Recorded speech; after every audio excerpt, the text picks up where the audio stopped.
Seneca, the great Stoic philosopher, once whispered a truth that echoes through the centuries. We suffer more in imagination than in reality. I want you to pause for a moment. Take a deep breath. Think about your day yesterday, or maybe think about this morning. What exhausted you the most? Was it the work itself? The physical act of typing or moving or speaking? Or was it the heaviness in your chest, the anxiety about the work? Was it the traffic jam, the red lights? Or was it the anger boiling inside you, the frustration that time was slipping away? We live in a strange paradox. Look around you. By all historical standards, our bodies are safer than ever before. We are not running from predators. We are not hunting for food in the cold. And yet, our minds are constantly under siege. We are drowning, not in water, but in noise, in notifications, in the endless expectations of others. We wake up, and before our feet touch the floor, we are already behind schedule. We are already worried. We are desperate for peace. We crave it like water, but we look for it in the wrong places. We look for it in a new phone, in a vacation, in a promotion, in the approval of strangers on the internet. And when those things fail to bring us peace, we blame ourselves. But what if I told you that you have been looking at the map upside down? What if peace isn't a destination you travel to? What if peace is a skill?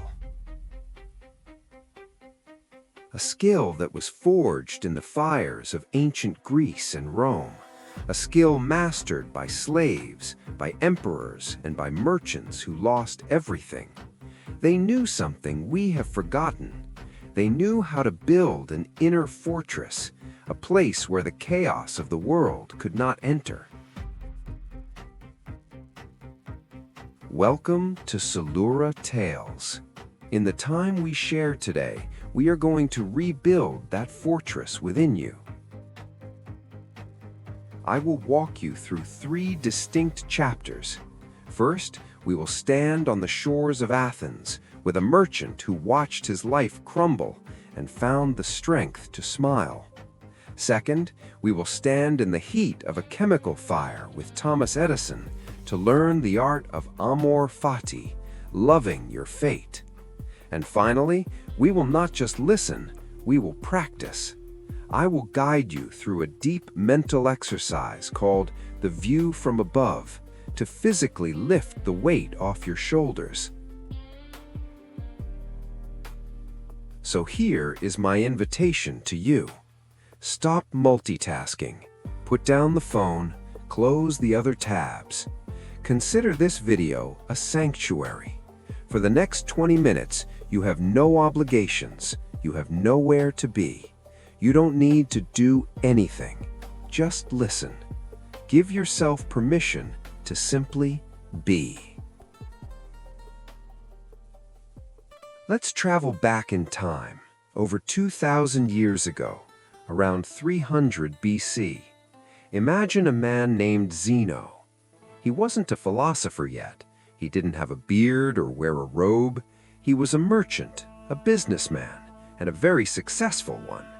Imagine him standing on the deck of his ship. The sun is beating down, the smell of salt and wood in the air. He was crossing the Mediterranean Sea, transporting a cargo that was, at the time, more valuable than gold. Tyrrhene purple dye. This wasn't just paint.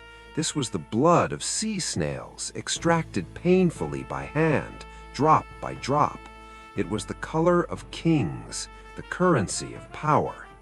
Zeno didn't just have some money on that ship. He had his entire fortune, his reputation, his family's legacy, his future. Everything he was tied to that cargo. And then The sky turned black. The wind began to howl. The Mediterranean is beautiful, but it is also cruel. In a matter of hours, the storm tore the ship apart. Wood splintered, the sails ripped, and Zeno watched, helpless, as the purple dye, his fortune, his life's work, dissolved into the dark water. Zeno washed up on the shores of Athens. He was alive, but that was all he was. He was wet, shivering, and utterly destitute. Stand there with him for a moment. Imagine the feeling in your gut. In modern terms, this isn't just losing a wallet. This is checking your bank account and seeing zero. This is watching your house burn down without insurance.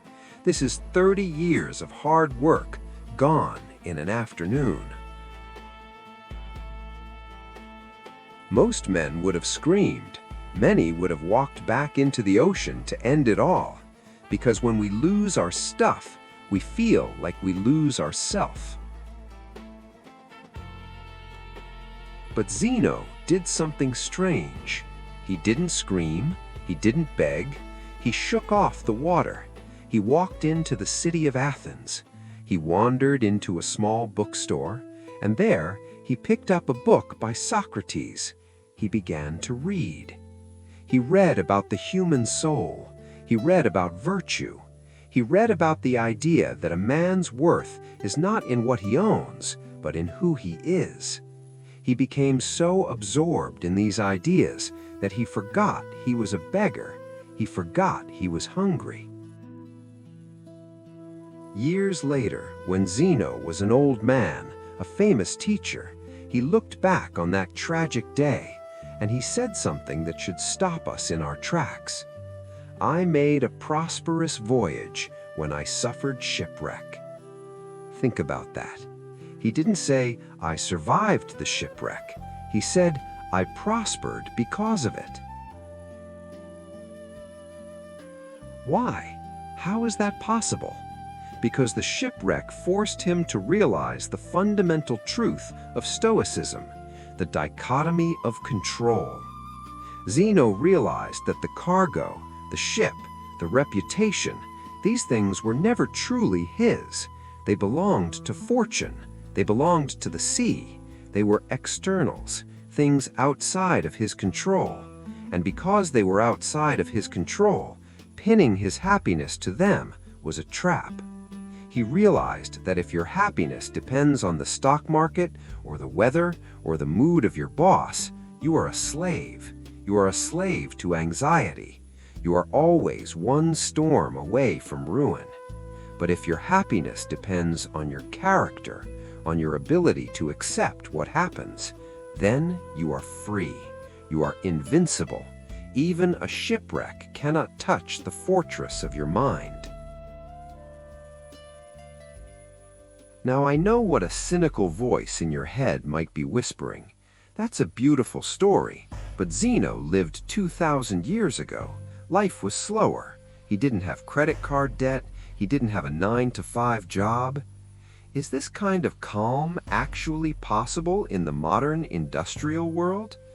To answer that, let's move forward in time. Let's go to 1914, West Orange, New Jersey. A freezing cold December night. Thomas Edison is now 67 years old.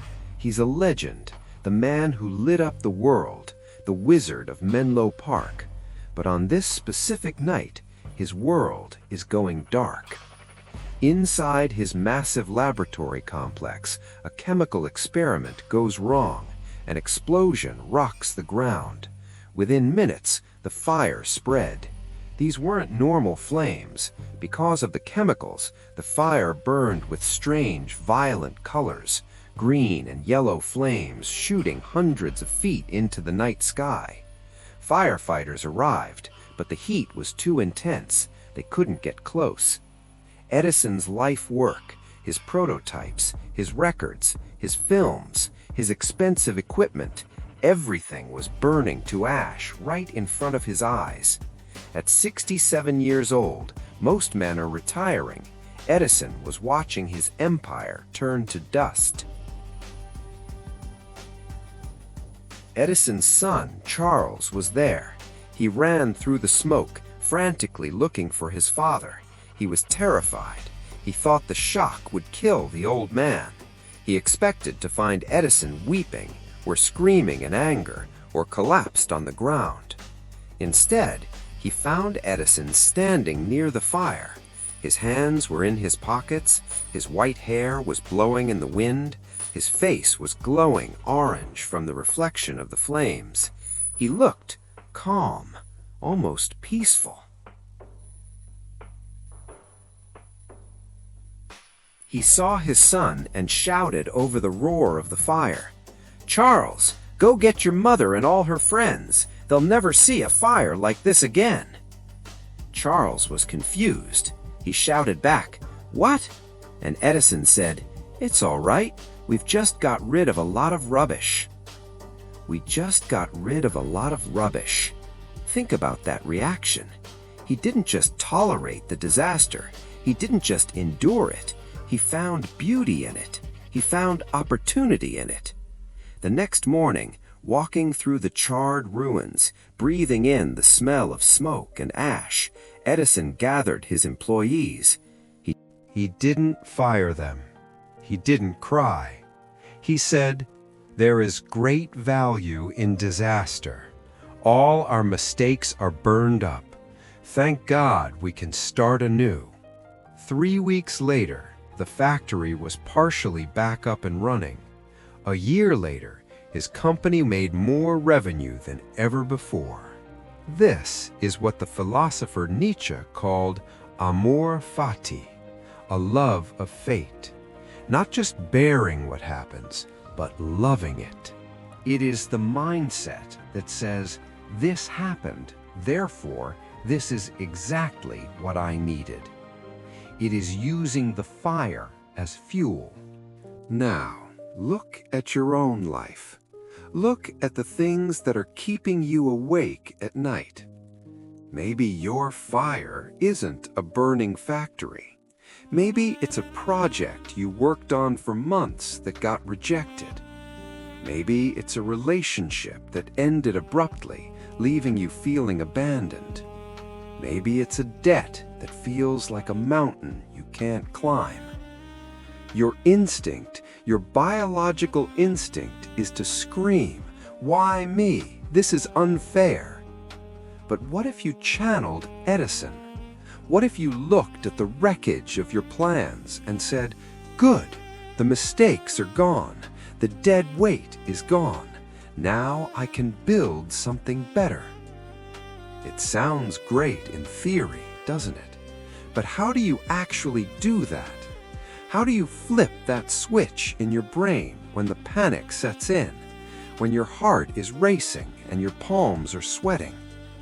You need a tool, a mental lever. And that brings us to our final chapter. I am going to teach you the exercise that the Stoics used to regain their perspective. The Stoics called this the view from above. Wherever you are right now, sit comfortably. Relax your shoulders. Unclench your jaw. Let your hands rest loosely. Take a deep breath in and let it out slowly. Right now, focus on the thing that is stressing you out the most. Visualize it. Is it an email, a person, a number in a bank account? Feel the weight of it. Visualize it as a heavy stone sitting on your chest. Keep that feeling there. Now, use your imagination. Imagine you are floating up out of your body. Float up to the ceiling. Look down. See yourself sitting there. You look small. You look peaceful. See the room around you, the furniture, the walls. Now float higher. Go through the roof. Rise up into the sky. Look down at your house. It's just a small box in a grid of other boxes. Go higher. See your neighborhood. See the streets. The cars are just tiny specks of light crawling like ants. The traffic jam that made you angry, it's just a stream of red and white lights. It looks silent from up here. Now go higher, past the clouds. See your city, then your country. See the coastlines, the vast blue oceans. Notice how quiet it is up here. The noise of the world cannot reach you. Now leave the earth. Float out into the dark, silent velvet of space. Look back at the earth. It is a pale blue dot, spinning in the darkness. From this height, think about history. Think about the rise and fall of empires, the wars, the plagues, the kings and queens who thought they owned the world. They are all gone. They are dust. Everything that has ever happened to every human being happened on that tiny blue dot. And now, look for your problem, that heavy stone on your chest. Can you see it from here? No, it is invisible. It is microscopic. This doesn't mean your problem isn't real. It means your problem is small. And because it is small, it is manageable. You are part of this vast, infinite universe. You are bigger than the problem.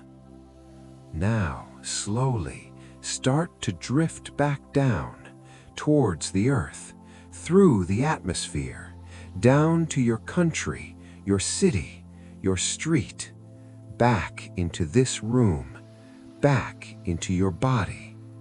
Take a deep breath. Open your eyes if they were closed. Does the problem feel the same, or does it feel a little lighter? When you realize you are part of something infinite, the immediate panic fades. You stop reacting like a frightened animal, and you start responding like a rational human being. Calm is realizing that the chaos is temporary. Zeno survived the shipwreck, and he prospered. Edison survived the fire, and he rebuilt. You will survive this. The only thing that is truly yours is your character, your mind. Keep it unshakable. If this video gave you a moment of peace, do something for yourself. In the comments, I want you to write down one thing you are choosing to let go of today. Just write, "I am letting go of," and leave it there. Let the comment section be a graveyard for your anxieties. Thank you for spending this time in the sanctuary. See you in the next one.